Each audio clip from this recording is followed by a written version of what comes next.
Hi everyone. Now we're going to read chapters 4, 5 and 6 of George's Marvellous Medicine. I'll tell you something funny though. I just recorded this whole thing in slow-mo. So when I went to upload it, it was like this. At this point, it was all in slow-mo. Animal pills. At this point, George suddenly had an extra good idea. Although the medicine cabinet in the house was forbidden, what about the medicine his father kept on the shelf in the shed next to the hen house? The animal medicine.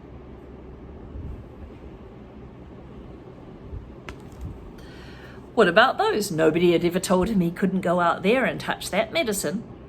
Let's face it, George said to himself, shaving cream and hairspray and shoe polish was all very well and would no doubt cause some sort of explosion for Grandma.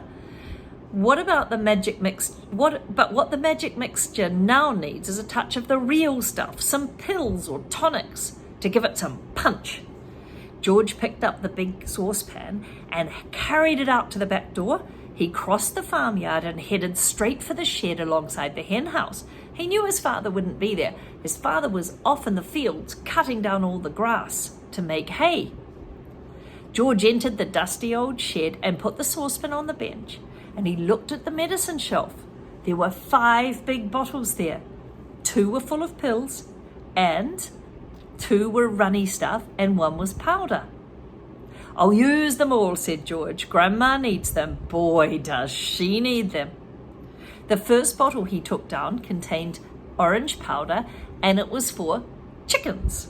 Well, George said aloud to himself as he tipped the whole bottle full, the old bird won't be losing any feathers after she has a dose of this. What, he called his grandma a bird. The next bottle he took down had 500 giant pills in it. Now this is pretty funny. For horses with hoarse throats. A hoarse throat is when your voice is croaky. So if you were speaking like this, you say, oh, my voice is very hoarse. So the hoarse-throated horse should suck 1 pill twice a day. Grandma may not have a hoarse throat, George said, but she's certainly got a sharp tongue. If you've got a sharp tongue, it means that you're nasty. It's an English expression. We say, oh, she's got a sharp tongue, or he's got a sharp tongue. It means he wasn't very nice. Maybe that will cure that instead.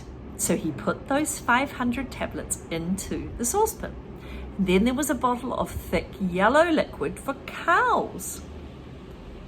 The grumpy old cow in the living room. Oh, now he's called her a cow and a bird. The grumpy old cow in the living room has every one of those rotten illnesses, George said. She'll need it all.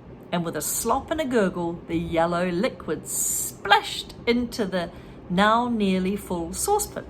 I like the way this author doesn't just say, then she added this and then he added that. He said it sploshed and the yellow liquid splashed into the saucepan. The next bottle was red liquid, sheep dip, and it was to stop sheep getting fleas and lice. By gum, how I'd love to walk in and slosh that all over Grandma and watch all the ticks and lice and fleas go jumping off her. But I can't. I mustn't. She'll have to drink it. And he poured the red medicine into the saucepan.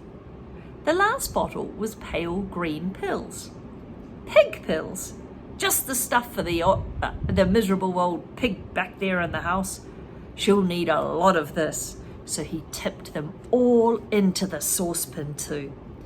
There was a stick lying there that had been used to stir paint. So George picked it up and started stirring his marvellous concoction. When you make something like that, you can say it's a concoction. The mixture was as thick as cream, and as he stirred and stirred, wonderful colours rose up.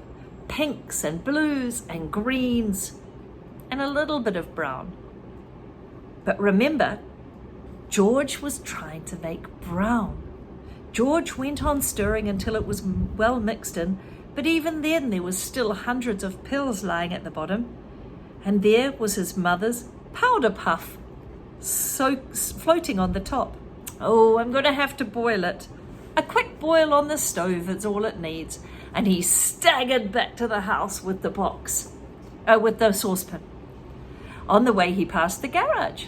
He added engine oil, antifreeze, and grease. Then back he went to the kitchen. Chapter 5, the cook-up.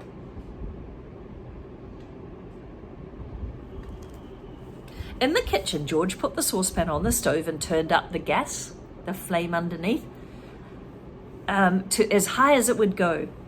"George!" came a voice. It's time for my medicine." No, not yet, Grandma. Still 20 minutes to go," he said as he checked his watch. "What mischief are you up to in there? I hear noises." George thought it best not to say anything. He found a long wooden spoon and he stirred the thick mixture as it got hotter and hotter. Soon the marvellous mixture began to froth and foam like bubble bath. A rich blue smoke, the colour of peacocks, rose from the surface of the liquid, and a fiery, fearsome smell filled the kitchen. I like the way Roald Dahl says things like not just a smell filled the kitchen, but a fiery, fearsome smell. He's using adjectives. It made George choke and splutter. It was a smell unlike any he had smelled before. Listen to all the descriptions. It was brutal and bewitching, spicy and staggering, fierce and frenzied, full of wizardry and magic. Whenever he got a whiff of it up his nose, firecrackers went off in his skull and electric prickles ran down the backs of his legs. It was wonderful to stand there, stirring the mixture and watching smoking blue, bubbling froth foaming as though it was alive. At one point, he could have sworn he saw bright sparks flashing in the swirling foam. And suddenly George found himself dancing around the steaming pot, chanting strange words that came out of his head from nowhere. I'm going to say the words that he chants. They're here. It's kind of like a poem or a song. And you repeat them back, okay? You ready? Fiery broth and witch's brew. Foaming froth and rich's blue. Fume and spume and spoonful drift spray. Fizzle, swizzle, shout, hooray! Watch it sloshing, swashing, sploshing. Hear it hissing, squishing, spissing. Grandma better start to pray. You notice that Roald Dahl makes up words sometimes, which is quite fun. You could do that when you're writing your stories. Chapter 6, Brown Paint. George turned off the heat under the saucepan and he must leave plenty of time for it to cool down. When all the steam and froth had gone away, he peered in and it was a deep, brilliant blue. "Oh, it needs more brown in it," George said. "Well, she'll get suspicious."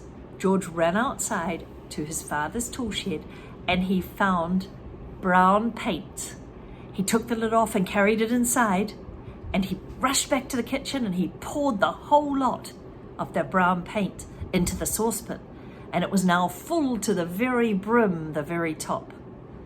Very gently, so not to spill, George stirred the paint into the mixture with a long wooden spoon.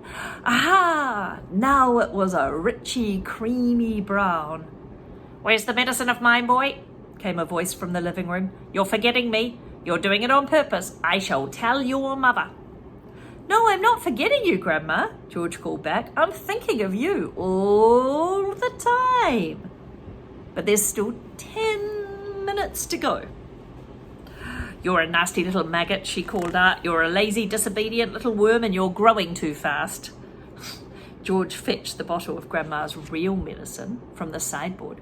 He popped off the top, he tipped it down the sink, then he filled the bottle with his own magic mixture by dipping a small jug into the saucepan and using it as a pourer.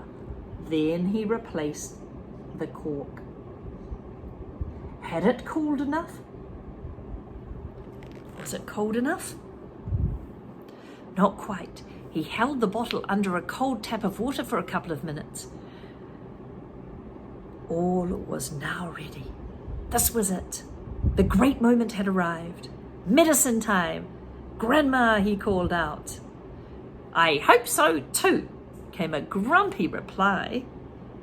The silver tablespoon on which the medicine was always given, you know how you get medicine in a spoon, was on the table. So George picked up the medicine and he picked up the bottle and he walked confidently into the living room to Grandma.